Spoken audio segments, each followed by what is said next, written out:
Guys नमस्कार, तुमचं स्वागत आहे माझ्या दुसऱ्या मिनी ब्लॉग मध्ये। आता मी चाललो मंदिरामध्ये। प्रणाली सुद्धा निघालेली आहे, मानसी पण निघालेली आहे। बाहेर पाऊस असल्या कारणाने मला पलत पलत आणि भिजत भिजत गाडीत बसायला लागलेलं आहे। कसा बिसा आलो भिजत भिजत आणि गाडी उघडलेली आहे, गाडीत भिजतच बसलेलं गाईज। बाहेर खूप पाऊस पडत आहे।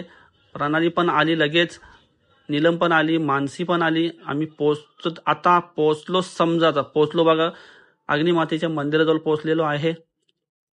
मंदिरात आल्यावर गिरीश नाना आणि भगत मामा सुद्धा दिसलेले आहेत। इथं गर्दी कमी असल्या कारणाने प्रणालीला एकदम व्यवस्थित वेळ मिळालेला आहे पूजेसाठी।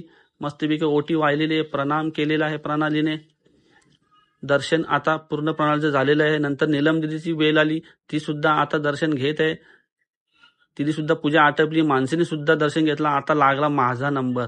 मी आता दुसऱ्या मंदिरात जाण्यासाठी तयार झालेले आहे। मस्तपैकी अग्निमातेचं दर्शन घेऊन मी आत्ता मंदिराच्या बाहेर आलेलो आहे। नंतर मग प्रणालीने देवीची पूजा केलेली आहे, गणपती देवाची सुद्धा पूजा केलेली आहे। नंतर मग आम्ही निघालो चिनार मातेच्या मंदिराजवळ। बघा चिनार मातेचा गेट, आतमध्ये आलो, इथेही पाऊस पडत होता। भिजत भिजतच मंदिरात घुसलो तर समोरच अल्पेश भाऊ दिसला आम्हाला। या मंदिरात बाकी आम्हाला गर्दी मिळालेली आहे। तिथं आमची फॅन भाची भेटलेली आहे। ती बोलली मामा तुमचे ब्लॉग बघते, तो बोला ठीक आहे। आता इथं गर्दी असल्या कारणाने प्रणालीने गर्दीतच पूजा करायला सुरुवात केली। काकाची मुलगी ती सुद्धा पूजा करत आहे।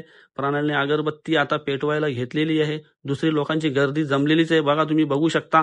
फटाफट हिने आता ओटी वाहिलेली आहे आणि फटाफट हल्दी कुंकू करून प्रणाली आता नमस्कार करत आहे।